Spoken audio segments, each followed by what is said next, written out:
હું હસેડો એટલે હું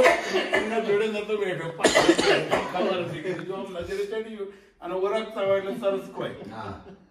એક દાડો ભૂલથી હું સિકમનાલના હંગાથી બાદોલ ગયા બાદોલ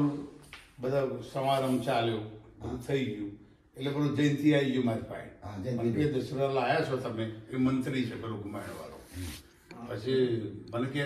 તમે અમારા જીજાજી છો તો થઈ જ ને કાયદેસર ગુમાયણ લગ્ન કર્યો હોય તો જીજાજી ના થઈ કઈ નહીં ગયા તમારે કઈ તો અમુક તમારું યોગદાન હોવું જોઈએ ને એટલે મેં કીધું આપણે યોગદાન આ સંસ્થા સરસ ચાલે છે જરૂર પડે એમ લોકો પૈસા આપે છે અમેરિકા વાળા અહીં વાળા તો પૂછવું જ નહીં પણ મારા બેટા થયો આગળ એમને કહી દીધું ચીકણાના હોમું જોઈએ તે મારા 51,000 રૂપિયા બોલી ગઈ એ ભરાઈ ગયા એક જ દાડો લાડવા ખાઈ ગયા હવે ફરીથી કે કહેવાય